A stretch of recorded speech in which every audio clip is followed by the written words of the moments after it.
author of over 40 books, including Keeping Black Boys Out of Special Education, Understanding Black Male Learning Styles, and The Conspiracy to Destroy Black Boys. His work has been featured in several prominent magazines, and he has been a guest on multiple talk shows. Dr. Kunjufu is a husband, father, and a grandfather, and has not missed a speech in 48 years. It brings me great pleasure to bring a friend of Fresh Start Family Services, a friend, a father, a mentor, Dr. Jawanza Kunjufu, to facilitate children in crisis that's dealing with special education and black boys. And so help me welcome Dr. Kunjufu. Thank you very much. Is this working? Yeah. Okay. I apologize for sitting down. I twisted my ankle playing tennis. But I have not missed a speech in 48 years. I'm not missing this one because of an ankle injury.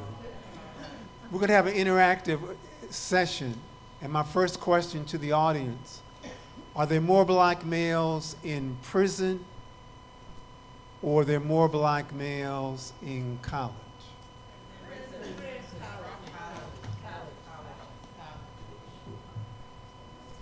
Jermaine, we're going to need more than an hour with this group. Half say prison, half say college.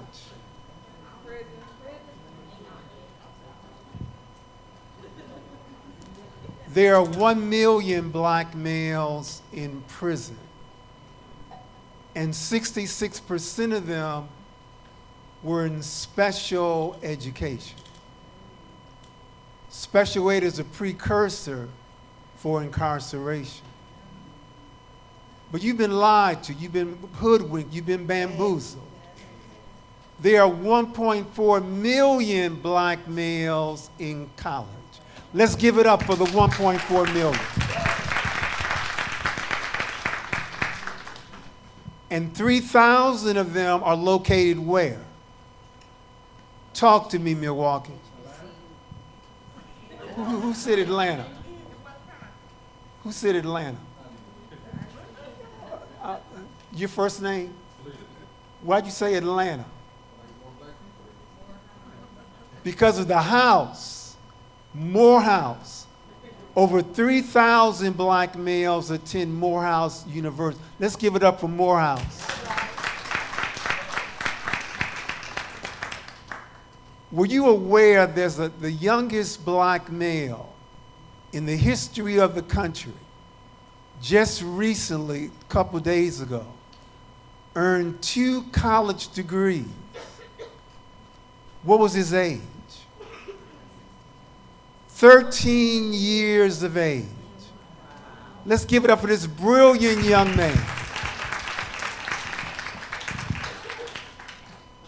Were you aware that there are some governors who are determining prison growth based on what?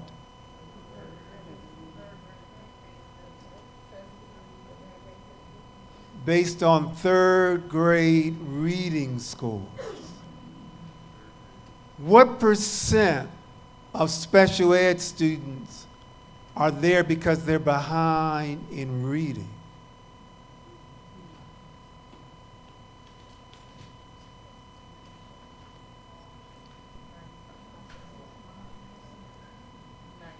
%80 of the special ed students, they don't need Ritalin. They need to learn how to read. Now, Jermaine gave you a handout. It was sent to you via email. Can you pull that up for me? It was an order form. And there was also a set of questions on my book, Keeping Black Boys Out of Special Education. But on the order form, there's a collection of books titled Best Books for Boys. The real challenge is that many black boys have never been given a book that they love so much they could not put it down. They never fell in love with reading. That to me is a tragedy. What percent in Milwaukee and in Wisconsin of 8th grade black boys are proficient in reading? Is it that low? It's 12. Only 12% of black boys are proficient in reading. Question: what did American schools do differently after 1930 and 1940, when publishers took over education? What changed in reading? How do you learn how to pronounce Jawanza, Kunjufu? Phonics. Sound the word out. But that's labor intensive. And publishers make more money with whole language, not with phonics. Now the real challenge is, if you don't learn how to read by 3rd grade, there's only a 10% chance you will learn how to read by 12th grade. Do you know what it's like to be in 9th grade with a 3rd grade reading level? How embarrassing that must be. How could a child be promoted from 3rd grade to 9th grade with a 3rd grade reading score? What is that called? Social promotion. Now on the quiz, now Jermaine said the quiz was going to be on the screen. Is that going to be on the screen for us?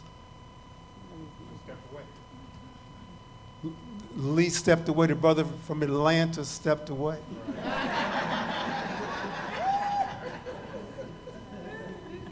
But Jermaine also told me that it was in your handouts on your computer.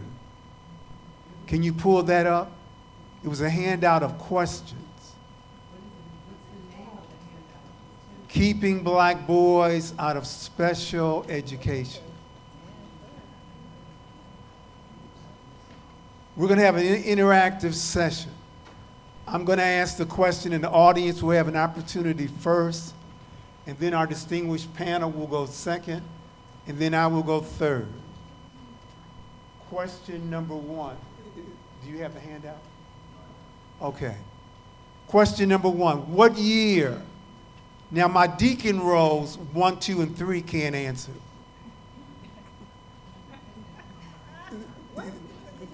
The deacon rows 1, 2, and 3. Question number 1. What year was Brown versus Topeka?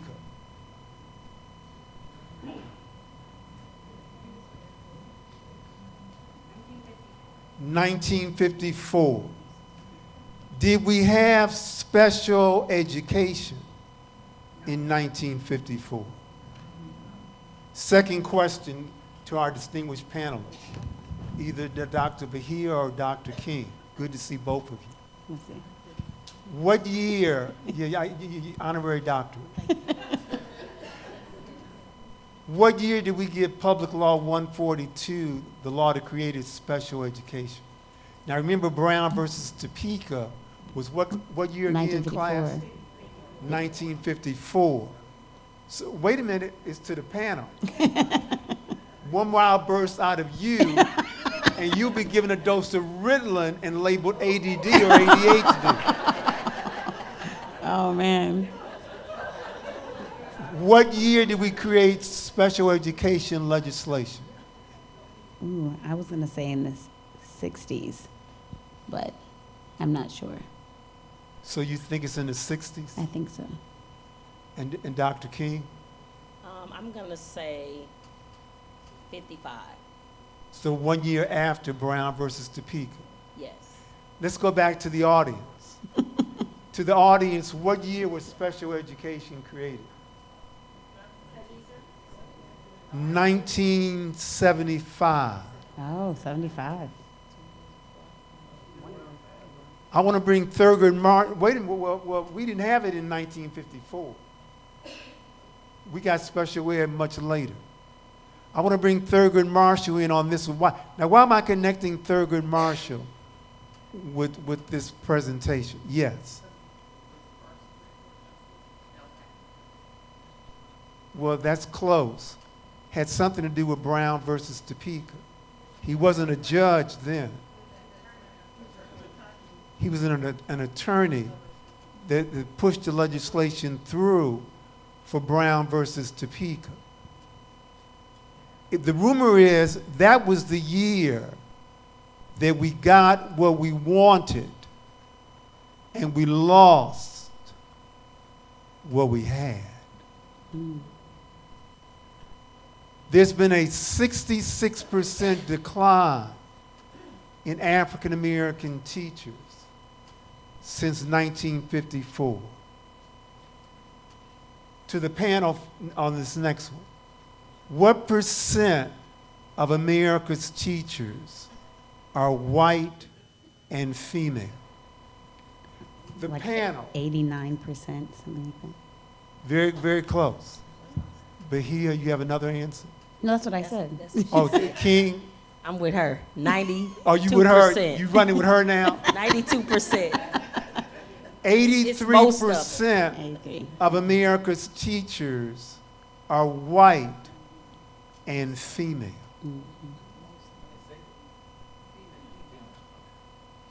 What percent of America's teachers are black male? Yeah, like 2%. I think it's like 2%. It's 2% if you include high school. It's 1% if you only include elementary.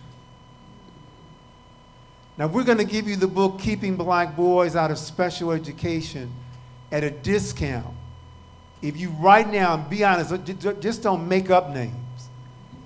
Can you name 5 black males, K-3 teachers?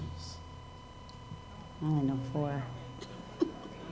I only know 4. Male. I know 4. It's just 4. In Milwaukee. Oh, I don't or know wherever any you're more. from. Oh, okay.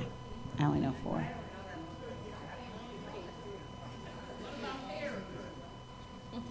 It can be wherever you live.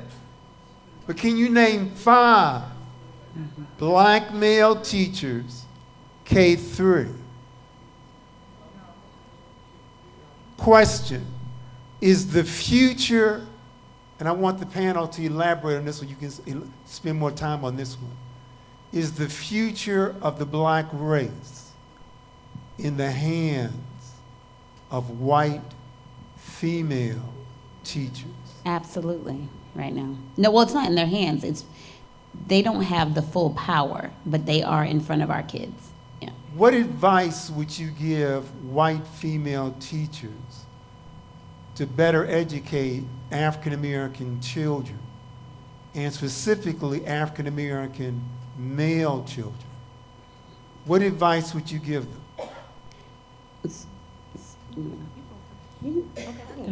First, I think, which I think I talk about this a lot, I work to manage school counselors in Milwaukee Public Schools. And I think the first advice I would give is that they've got to love the children and not come to the table to save them and to have preconceived ideas about what they're capable of doing. I think that where we go into education, a lot of the teachers that I see with pre-limitations about what the children can do. And you have to take that out, because the Bible says not to preach, but that love covers a multitude of things. And so if we start with love, not the generic love, but the love that has no limitations on what they can do. And Dr. Bahia, thanks very much, Dr. King. Thank you. So I run an organization called the Black Parent Initiative. And so one of the things that we do and what we found is that strengthening the relationship between the teacher and the parent and strengthening the relationship between the teacher and the student has been more profound in them seeing that nobility and that intrinsic worth in the child and their promise. we've found that many Black teachers also do not see the promise and potentiality in Black children. So for us, it really starts with, we can talk about that philosophically, but we've been working to try to give them actually things to do and to consider. Checklists for their own unconscious bias. Accountability measures that the parents can hold them accountable to, and that us as an organization can hold them accountable to, because they already think that they see our children this way. They think that I went to teaching to serve children, I went to teaching because I love children. But really, when we start breaking down how does that manifest itself in your actions in your classroom, we encourage empathetic interviewing of the children. Tell me about your best day in my class and what was happening and what did I do and what did I say and how did I look at you, versus, and what was your worst day in my class? What happened? What did I say? What do you wish I would have said? What do you wish I would know about a student like you so that I can serve you better? So for us, it's really taking them through a process of not just believing that they love and see our kids, but this is a way that you can check and balance yourself around your unconscious bias, and here's how the parent can hold you accountable without getting banned from the school because she cussed you out because you said something crazy to her kid. We want to empower the parents to hold them accountable to a standard. And so that's the only way we've seen any change happen in terms of what they do with our kids. Dr. Vahey, I want to stay with this for a moment. Sonia Carson and Ben Carson. Can you work with those two from your standpoint? You got to have some foundational intelligence around what is real and you have to not hate yourself. So that's the first thing. If you hate what's Black, and that's why I tell people all the time. Tell them who's Sonia Carson and Ben Carson. Everybody should know who Ben Carson and what about Sonia Carson? I don't know much. That's his wife, isn't his wife? No, Dr. Bahia. That's his mother. Oh, okay. And, well, there you go. And my question to the larger group now. Oh yeah. What did Sonia Carson do to develop a pediatric neurosurgeon and an engineer? Because the rumor is you have to be middle class. You have to have the father in the home. You have to have a college degree. First of all, what was Sonia Carson's educational background? Talk to me. How far did she go? Hold on, right here. Oh, I don't know how far she went, but I was at a speaking engagement that he was at, and he said that his mother couldn't read, but that she required him to hand in a book report ongoing, and he didn't know until many years later that she couldn't even read the report that he was turning into her. She had a third grade education. And since she couldn't read the report, who read the report that Ben Carson wrote?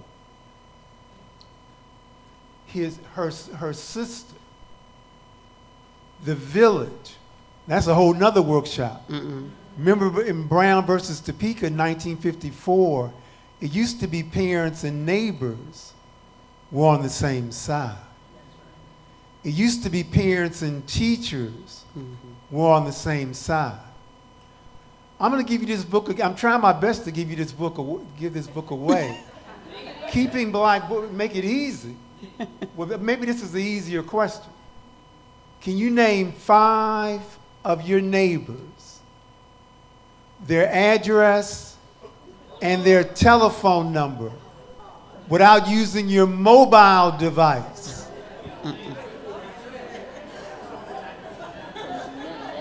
It used to be we had a village where parents and neighbors, class, it used to be parents and neighbors were on the same side. It used to be parents and teachers were on the same side. As you know, Dr. King, there's a thin line between GT and ADD. Now, what's GT? Gifted and talented. What percent of African American children are in gifted and talented classes? Now hold on, let me give you some numbers. Let's look at some larger numbers. What percent of America's children are African American? National. 13%. 13%? 17%. 17. What percent of the special ed children are African American. Probably 30%, right? 41%. That's,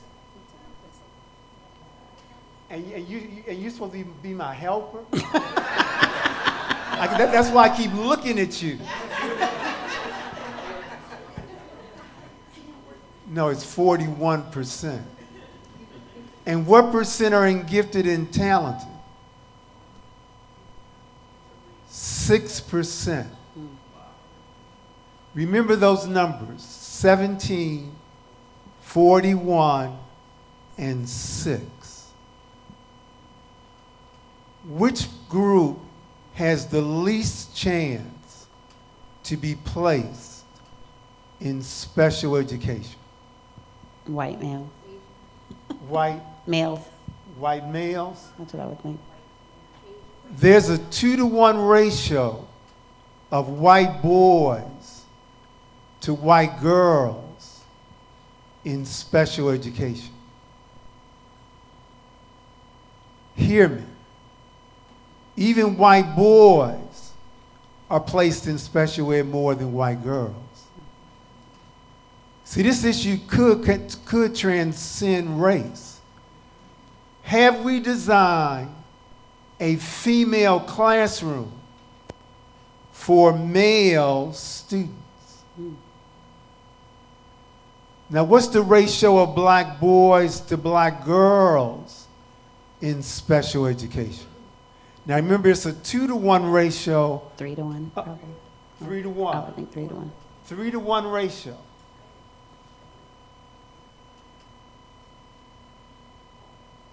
Can anybody tell me what does a white female classroom look like? Can anybody tell me what is a cultural responsive pedagogy? The two are related. So it's a twofold question. Let's go to the panel, Dr. Bahia or Dr. King. What does a white female classroom look like? And what is a cultural responsive pedagogy? I was going to say white female classrooms, from what I've seen, look like your AP classes, the classes that are the high achieving. That's the majority that's in there. The college classroom is as well. Okay. I would say that it's the way that it's set up is that everybody's facing forward to the teacher. It's very much reinforced the hierarchy of I'm in charge and I'm higher than you and I'm better than you. And don't make me upset, don't make me cry, don't make me frustrated, or I'm going to punish you. It's set up where if you don't achieve, you have no value. If you struggle, you have no value. And I think when you're thinking about culturally responsive pedagogy, you're responding to the needs of the children in your class. You're thinking about them, you're considering them, you have them in circle, you have them check in the morning, you connect with them beyond what they can produce. So I think that's what culturally responsive pedagogy is. Can anybody in the audience tell us what is the split brain theory? The split brain theory. Doors are locked, no one's getting out. Split brain theory. Yes.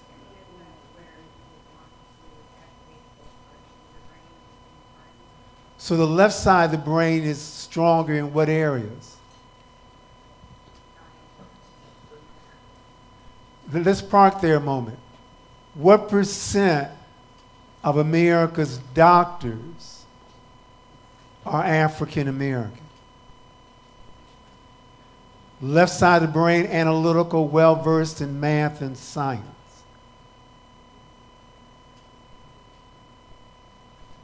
While I'm waiting for the answer, our two distinguished brothers standing in the back. Don't leave, wait, don't leave now. The original question was, what percent of America's doctors are African American? Since I'm enjoying looking at both of you, you look very distinguished. So my next question is, who was the founder of medicine? Who was the first doctor? Now, Wisconsin says his name is Hippocrates. Wait a minute. I asked those two brothers. All of you all are being given Ritalin. Your ADD, your ADHD. But go ahead, call it out. Give me his name now. What's his name? Oh, the 8 people that hollered out 10 minutes ago? Hotep. Question. What year were the pyramids built? The pyramids built. The first pyramid. Pyramid of Giza. Does anybody, the people that hollered out Imhotep's name, what year was he born, approximately? Or better yet, what year was Hippocrates born, the supposed founder of medicine? And what year was Pythagoras born, the founder of this geometric theorem? And then let's compare the birth of Hippocrates and Pythagoras to when the pyramids were built. It appears to me that this audience knows more Black history after 1619 than before 1619. There's an historical law that says when you start will determine where you end up. If you start them in 1619, you start them on a plantation. They'll end up in a ghetto. If you start them 2780 BC when the pyramids were built, you start them on a pyramid, they'll end up being free.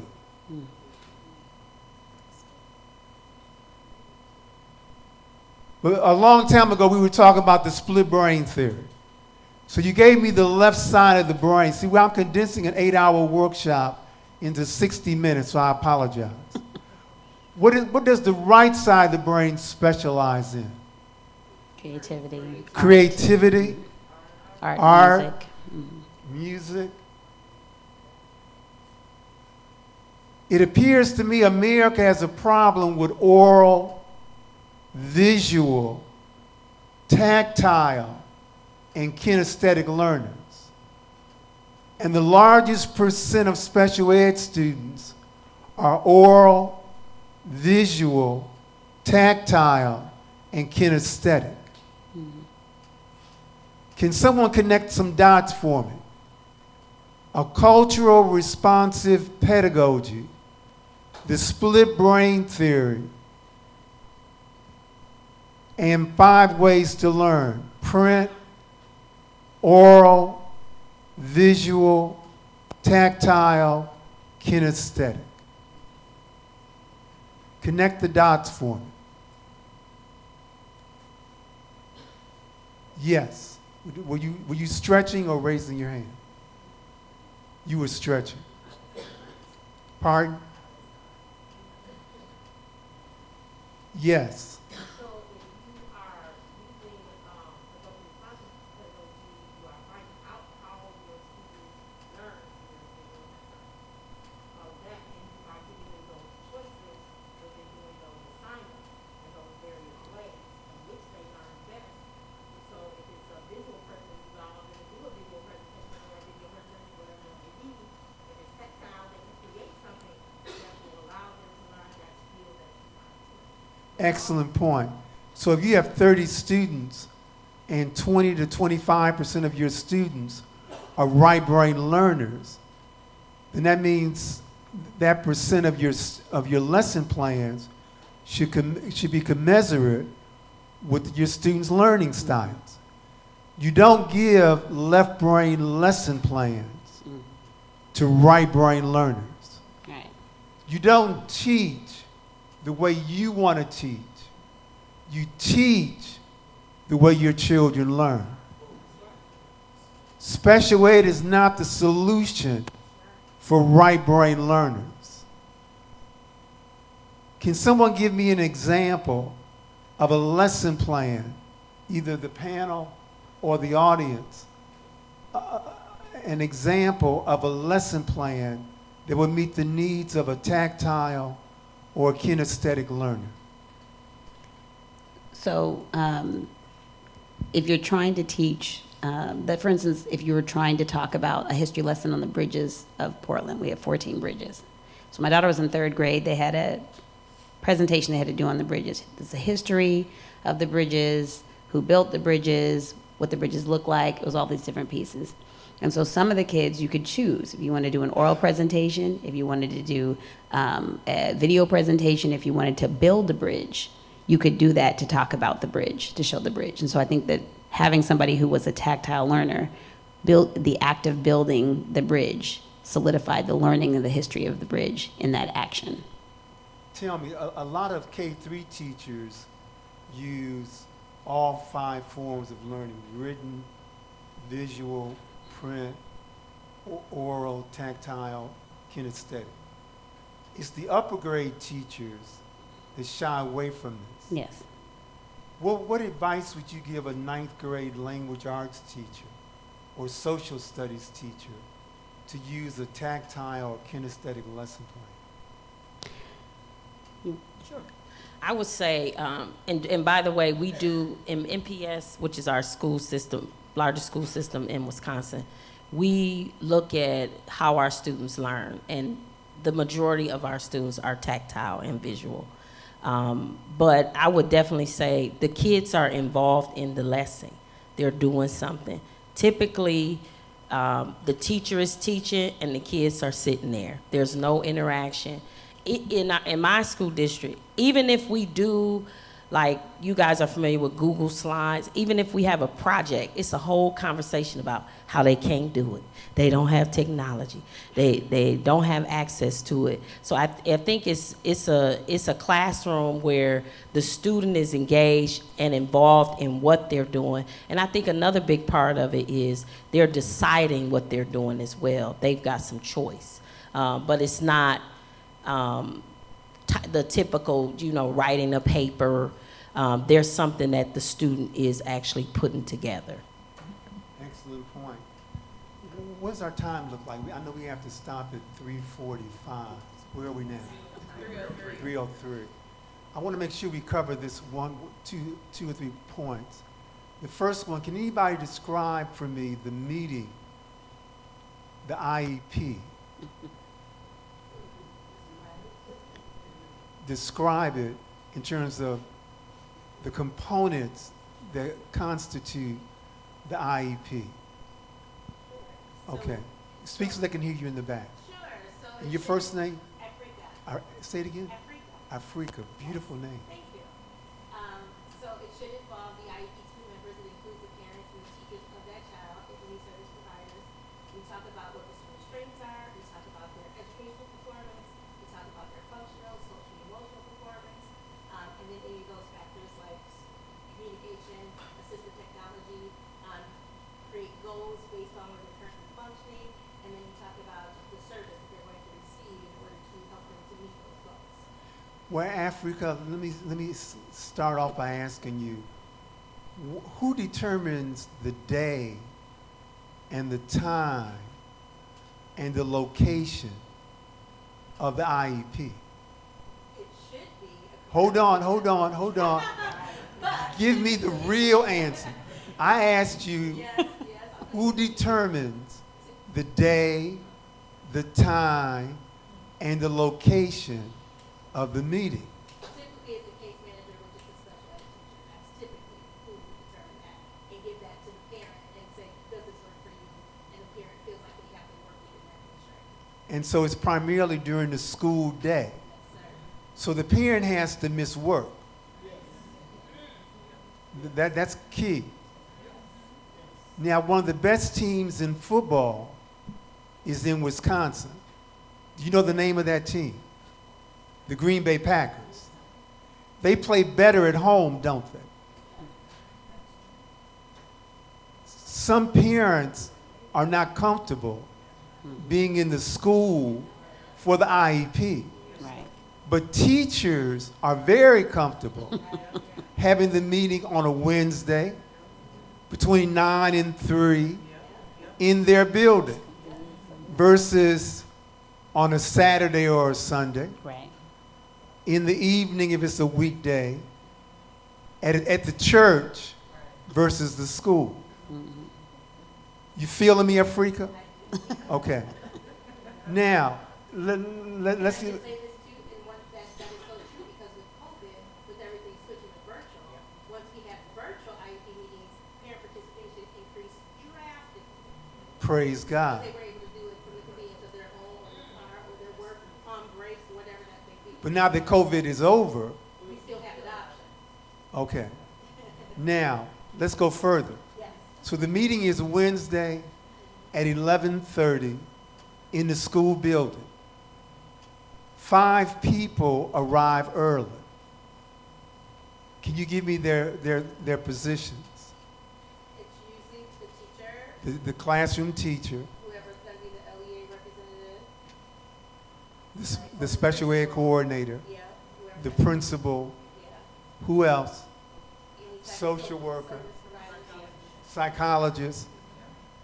I want you to imagine what it's like for a low-income single mother like Sonia Carson to walk in on time at 12 o'clock. She didn't arrive early, but she did arrive on time.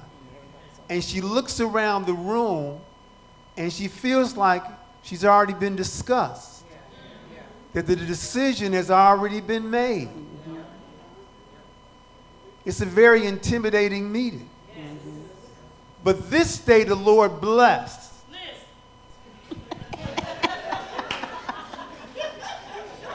It must be something about this side of the room. It's called call and response. See, in call and response, they finish your answer.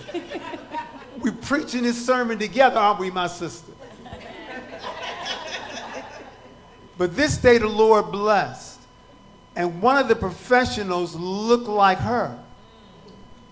And she looked at her and said, my son should not be in special ed. My son really should have been in gifted and talented. Can you please help me save my child? But like the police with code blue, many times we have more loyalty to each other, the people we work with, than to the larger Black and Hispanic community. The next time you attend an IEP, I want you to put yourself in the position of the low-income parent, not the social worker, the psychologist, the case manager, the special ed coordinator. Can anybody tell me what percent of America's teachers make 80% of the referrals for special education?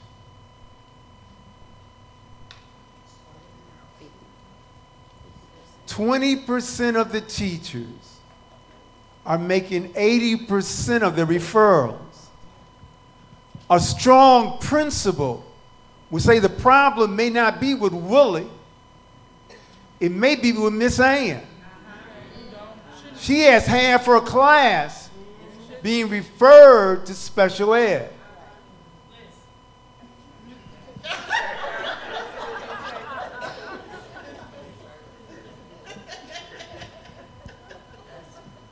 To the panel, especially Dr. King, Yes. what advice would you give to the principal on monitoring the referral agent, the 20% making 80% of the referrals?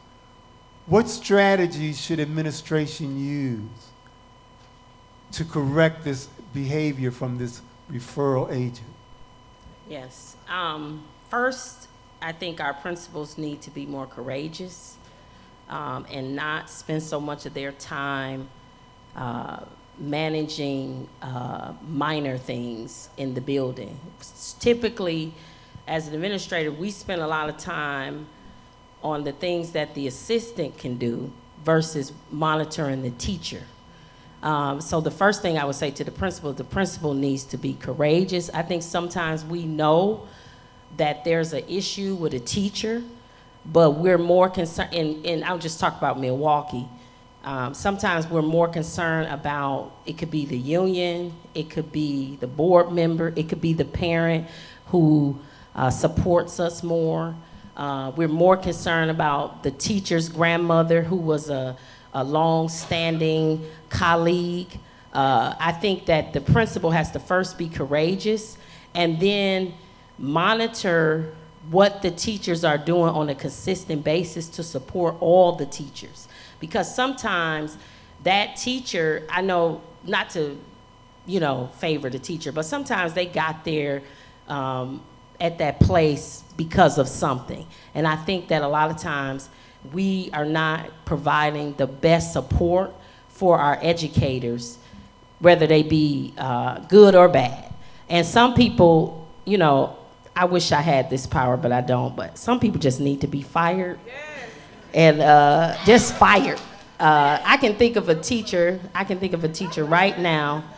I'm with I teach a parenting class, and I'm talking to the parent, and the parent, she went to an IEP meeting, and when she got to the IEP meeting, they told her that she probably should just put her child on like an online class because the teacher is so bad. They told that to the parent. I couldn't believe it. And so, but what the principal did, they put so much pressure on this teacher. Now, this teacher teaches a class that's required for graduation, who has historically failed all these kids. The parent goes to the IEP meeting. They tell the parent, you're better off putting your kid online and have a better chance to pass. So they put pressure on the teacher. The teacher leaves the school and is going to another school next year, which reminds me, I got to call that principal, but I ain't going to tell y'all that. And the teacher transferred, right, to a different school, but is going to go to that same school and do the same thing. But if the principal, this is the 10th principal, was courageous, they could have got that teacher terminated. So I think sometimes we need to be courageous to let some of these folks go. They can work at Walmart. They can work at Wendy's. But they just historically hurt the kid. And then the kid thinks there's something wrong with me. I can't learn. When the truth of the matter is the principal needs to be courageous to let some of these, I got some folks I want to let go. Let me go on record and say that. Let me talk to myself. Be courageous. Couple quick points. One, there's a workshop we have for principals. The CEO or the instructional leader. Where do you spend the bulk of your day? Now, CEOs, as Dr. King has just reinforced, love their office. And they spend the bulk of their day managing the budget and the facilities. The CEO. Now, instructional leaders are walking the corridors. They're visiting classrooms. And they're monitoring the referral agents. Question, is your school student-centered, union-centered, board-centered, or student-centered? Because in many cases, the union and the board are running the schools. So I wanted to just interject that. So what I've found, and I think that one of the things that we talked about and we heard even when you were talking about Ben Carson's mother, right? Seeing promise and potential in him and finding a person, finding the courage to be able to say, this is what you're going to do for my son. So parent empowerment is really huge, but it's very intimidating. So intimidating to whom? To the parent. It's intimidating to the parent to be able to advocate for their kid. Okay. What I was going to say is, one of the things I was, when my children were in elementary school, I kept hearing this statement from teachers: black parents don't come to anything, they don't care about their kids, they're not committed to their children's education, all this stuff. And I knew that it wasn't true, but I didn't have any data, right, to contest the statements. So a friend of mine, we were both doctoral students together, we both had children in the school. We said, let's figure out a problem statement that doesn't blame the parents so we can get to the root cause of why they're saying this and what the problem is. So we went to we went to black parents, our target population, and we just said, hey, we noticed that back to school nights aren't very well attended. Why do you think that is? And so they start out and they'd say, well, because we asked the principal, can we engage in this kind of parent-centered, evaluative process? And he was like, sure, because everybody's concerned about Black parent participation. So we said, how about you come to Black Family Night and we have a conversation about our kids and learning. So we created a space where they could feel safe. In Portland, Oregon, I think 7% of the entire state population is Black. So you can only imagine what the demographics of schools look like, right? Where 7% of the entire state is Black children, but 23% of this whole state children are in foster care. So you seeing this disproportionality is huge. So now we're in this little elementary school. The percentage of Black children is like, at that time, 20%, which was really good, which is why I had my kids there for Portland. Anyway, so we started Black Family Night. We immediately got complaints to the district about trying to create a segregated meeting when every other night is White Family Night, right? So we had Black Family Night anyway, and we started to pose this question. Black to school nights are not very well attended. Why do you think that is? So parents would say, oh, it's because I'm busy. So we'd say, so if you weren't busy, you'd come to back to school nights. Well, I don't have childcare. So if you had childcare, you'd come to back to school nights. Then they'd say, I just don't feel welcome at this school. So now we got to the root cause. So now we started to collect stories as data. Tell me about the time you came to the school and you felt unwelcome here. What was happening? Well, first of all, front desk person act like she can't speak. That's a data point, okay? Second of all, there's nothing on the walls that looks like my kids. It's a data point. Third, the teachers don't ever call me until after the conferences. I get to conferences and they go, your child hasn't done anything all year, and it's November. Then I'm humiliated. I don't feel like I have any empowerment, and I'm only gonna come to the school if my children are performing or getting an award. That's it. So we said, okay, tell me about a place you feel welcome. They're like, I feel welcome at church. Like, okay, so what's happening at church? People smile at you, data point. People embrace you, people tell you they're happy to see you, they light up for you, right? These are all the data points. So we had to, after all the complaining, we had to boil it down so I could take it to the person who runs that system, which was the principal. And I said, white teachers are not engaging Black parents in a positive way prior to conferences in November. Can you help me by putting something in place that will make sure that that happens? And so he put it into his teacher's evaluation plan. How are you positively engaging Black parents prior to conferences? He just added it in their evaluation. It wasn't district-wide, it was the school-wide. We suddenly, during the summer, started seeing letters go out saying, tell me about your child, tell me how they learned, come to our social, ice cream social, come see where they're gonna be sitting, because now it's tied to my performance. It's not just a value that I have, it's tied to my performance. So when we did that, and parents started coming to things and feeling more empowered, the achievement gap in math and reading closed 17% that year. It had nothing to do with any academic change. It was the fact that we empowered the parents by having those meetings. So then, parents got so hyped, we paid all their fees for the PTA membership. That's great. When they got in the PTA membership, they decided they wanted to have instead of a disciplinarian, they wanted to have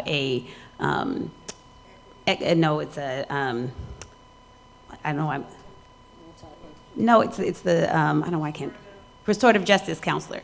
So they got a restorative justice counselor, and then they created a courageous conversations amongst all parents. So when they had the courageous conversation among parents, I was gone. My kids were going to middle school, but they were still having Black Family Night, and they were still talking about how to get a new principal in there who had DEI experience. They got a new principal in there. When I left, they had a whole equity team that was making decisions on the PTA. But again, I was a parent, right? And I got somebody who had some power and control, and I gave them some data. And so I think that for me, whenever I'm talking about principals being courageous, you have to find a way to collect the data that's meaningful. We did data through stories and data points. Have your front desk person talk to the people and smile at them, know their name. Make sure you put something on the walls that looks like the kids, and make sure these teachers are communicating with Black parents. So that's what we did, but that's the only way that we saw outcomes. That's excellent. Let's give her a round of applause for that excellent research. How's our time looking? 3:20.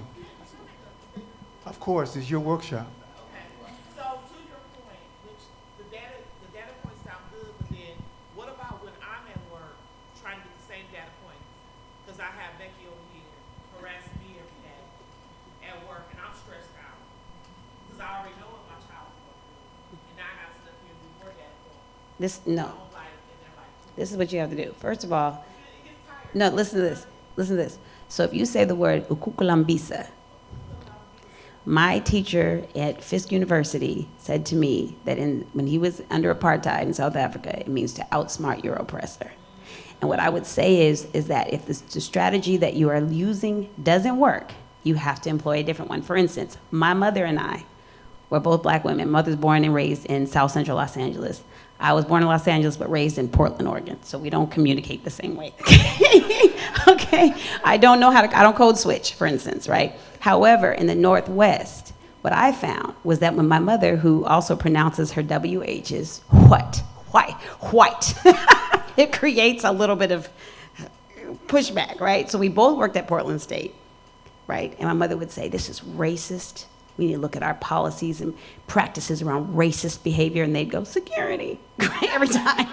And then I would come and I'd say, I think this is racist. I think we need to look at our policies and practices around racist behavior with the question. And just the changing the intonation in the question allowed me to get some people fired, just the language. And so sometimes you have to employ strategy and you're working with someone and be like, I know you care about kids. I know you care about this data. I want to help you do what you really were meant to do, right? Then I'm feeling empowered because now my supremacy is working for me on behalf of the children, right? So sometimes it's not doing the same thing because it's right. It's doing the thing that's going to work, right? I had to make that principal feel like he was real important for him to get on the same team as us than to say, you're not doing your job and you're not courageous, Any other questions from the audience? Yes. Thanks for coming. Can you say that word again? I don't know how to spell it. It's called ukukulambisa. Ukukulambisa. It's a osa. It's osa. Question. I'm sorry. Go ahead. Oh, good. Make sure we see each other. Okay. Okay. As it relates to special education, one of the ways we can reduce special ed placement of male children, white and black male children, would be to have an increase in physical education. How many days per week is PE offered in your school? 1 day per week or none? See, the real issue is that they're labeling our children hyperactive. And the real issue is that we don't know how to properly channel male energy.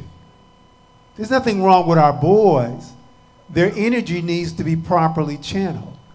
And one way of doing that would be by increasing the number of days or minutes for PE, not taking away recess. Exercise the top of every hour, allowing them to stand at their desk, allowing more movement in the classroom. Those are just some strategies. Let me mention a couple others. In 1923, how many pounds of sugar did the average American consume in 1923?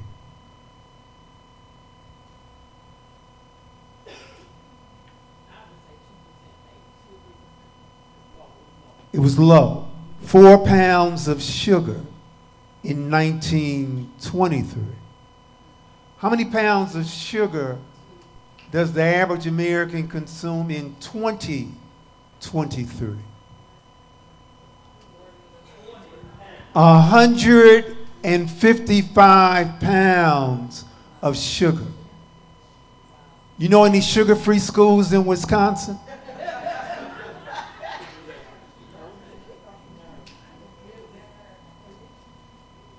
What is the drug that Wisconsin schools is pushing on our children?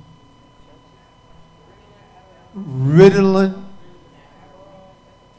So after nicotine and alcohol and cocaine and marijuana, the fifth highest use of drugs would be our children being doped with Ritalin.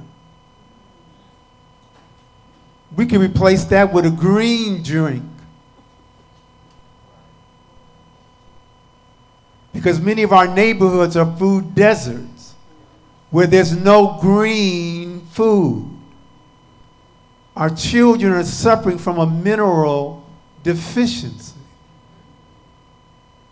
No spinach, no kale, no lettuce, no greens.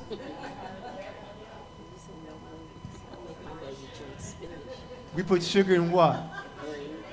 In the green. Now, as we begin to wind down, can someone elaborate on what is the schoolhouse to jailhouse pipeline? And make sure I close with homeschooling, in case I forget. What is the schoolhouse to jailhouse pipeline? Yes. They can't hear you in the back. I think the premises begin or foundationally begins with the discipline, punitive discipline practices, which African American are penalized for the same behaviors as their white peers. Let's pause there just for a second. Preschool. Do you know there are 5,000 children expelled from preschool? 90% of them are male children. How can you be expelled and you're only 4 years of age?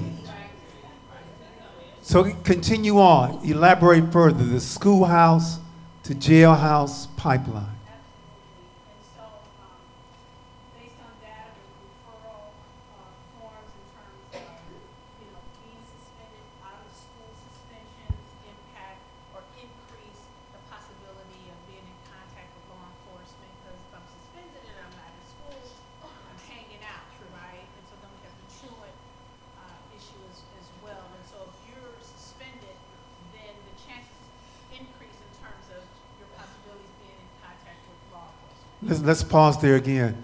We have two classes we would love to provide for you. One is the Dr. King class. Oh, and by the way, Martin, they love you now, especially the third Monday in January. But they hated him when he was alive.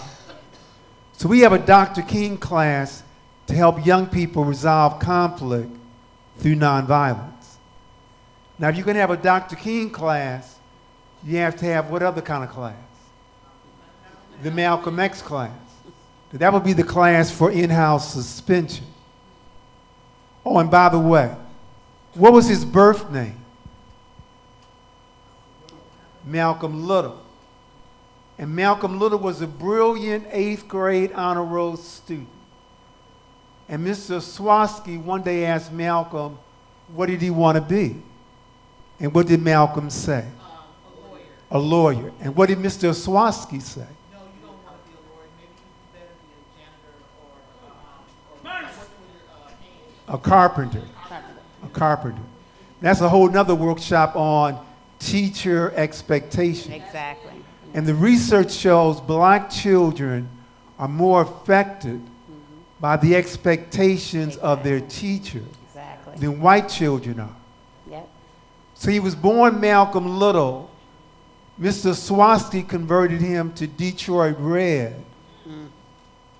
What happened after Detroit Red? Prison. Prison. And wait a minute, and in prison, he read, including the dictionary. Right. He became more Afrocentric. Rumor has it, you have to go to jail to learn your history and your culture. So he went from Malcolm Little to Detroit Red to Malcolm X. And what was his last name? Shabazz. El-Haj Malik El-Shabazz. Brilliant brother. How old was King when he died? 30. 39. How old was Malcolm when he died? 39. Two brilliant brothers that every boy in America needs to know about. But continue on. on the schoolhouse to jailhouse pipeline. We've covered expulsion in preschool. We've covered suspension in elementary and high school. What else makes up the schoolhouse to jailhouse pipeline?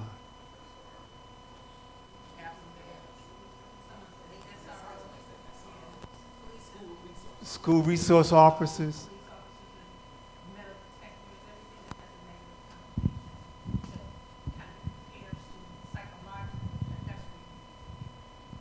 Can someone give an example of how schools look like prisons? They look like, they smell like, the food looks like. You gotta walk in lines, walking in lines. We search free our thinking. kids every day. what? Before they get into school, She searches them. we search them.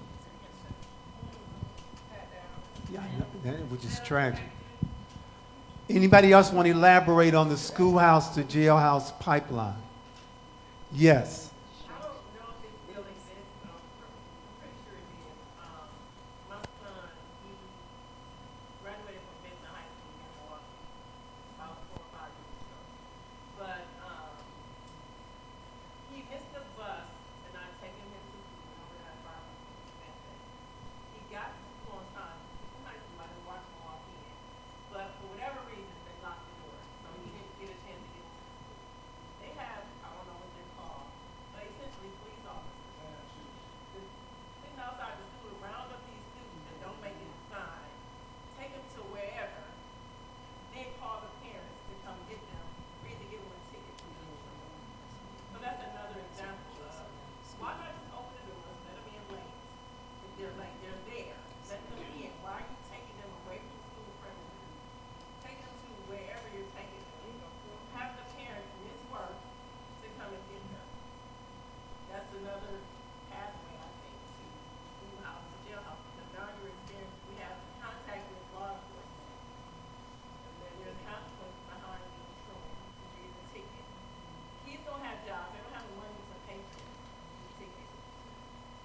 Excellent Parents point. are low income or single parents, they don't have the extra income to pay these tickets, so they'll turn to warrants. So it's just another gateway, I think, to schoolhouse to jailhouse. I thought there was another hand in the back. Yes. I'm not sure if I'm accurate either. Is it the third grade reading level or ability for children to pass the third grade? And if not, they immediately count them as a possible prisoner later in life? They do. Yeah. And it's really unfortunate when I wrote Countering the Conspiracy to Destroy Black Boys. Thank you. But hold on. But the objective was not to build prisons, to create more rites of passage programs, more mentoring programs. Can anybody tell me, what does black male white coat mean? Black male white coat. Black male white coat. Yes. Black doctors. Yes, in other words, we're trying to create opportunities for boys to become doctors. So can you imagine the fifth grade class of boys? The fifth grade class of boys are all wearing white coats. Earlier we mentioned, what percent of the doctors are African American? What percent did we give? It was 2%. What percent of the NBA, the National Black Association, what percent of the NBA is African American? No, it's not that high. It's 86%. 86%. Closing comments from our panelists, and then the audience, and then I have a closing comment as well. Homeschool. Yeah, mine is going to be on homeschool. Thanks for reminding me. Homeschool and fatherhood are my two closing points. Who wants to go first? I can go first. I'm the oldest, I think. I don't think so. I think I'm the oldest. You know, I've been an educator for, I think in February was my 23rd year. And So you became an educator right out of kindergarten, right? I did. Thank you. Thank you. But, you know, the conversation is still the same. And I think for me, I just had my first child. My son is 12. Now you got 3 minutes. I know. I'm a good storyteller. Don't worry. 3 minutes. So my son is 12, and I put him in a school district, and currently, I'm an avid PTA, former president, all of that. So we're in a new district. When the suburbs go to the PTA, they wanted us to vote on a treasurer's report. And I said, we don't have a report. So they got mad because I asked for the report.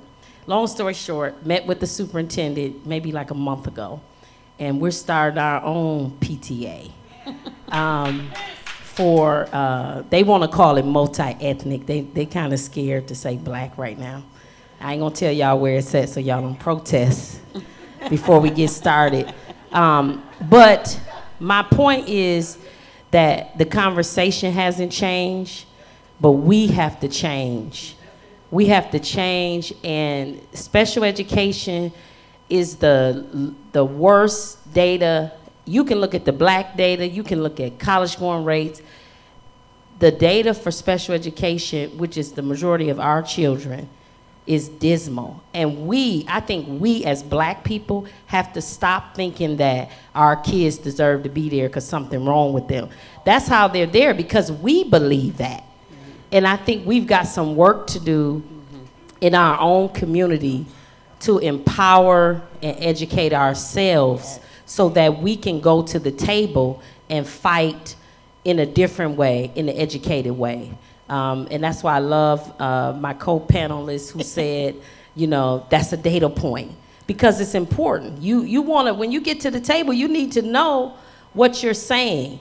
And so I would just leave you with that. We've gotta be willing to fight. We cannot continue to be absent for whatever reason. And if it's not there, create it. Yes. Let's give Dr. King a round of applause. Yes. Hold on, wait a minute. You can ask the question when we conclude. Okay. Because we're almost completely out of time. Yes. Okay, so I would say 3 minutes. I know, 3 minutes. I'm gonna keep it close.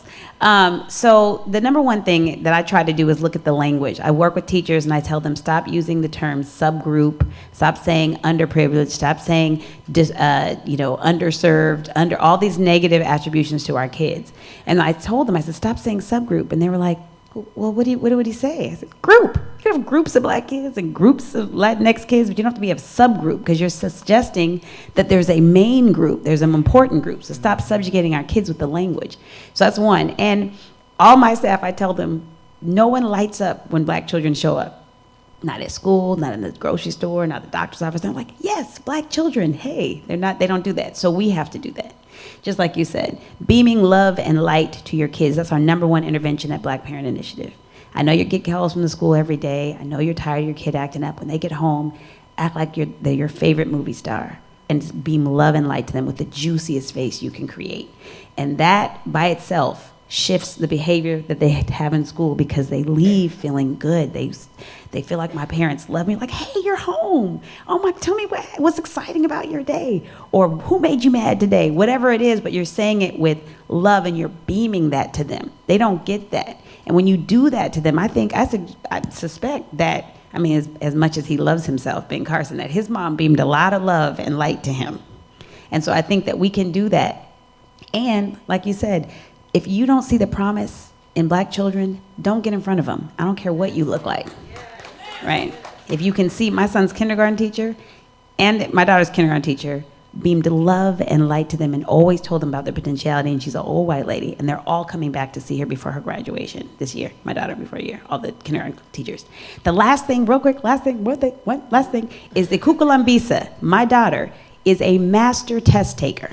Now, tests we know are culturally biased, but I told her, do not answer the question like a young black girl in Portland, Oregon. Answer it the way that the test maker designed, the person who he designed the test for, which is white kids. How would the white kid answer this question? And she is a master test taker. So sometimes it's the strategy. She's a right and left brain learner, but she knows how to take those tests. Ukukulambisa. Let's give Dr. Garcia a round of applause. Excellent. 3 quick points. The first one, I don't see color. Oh, Lord. What a phrase. What a lie. We could preach that. What a lie. What do they mean when they say that? I don't see color. I don't see you. I don't see you. The second one, fatherhood.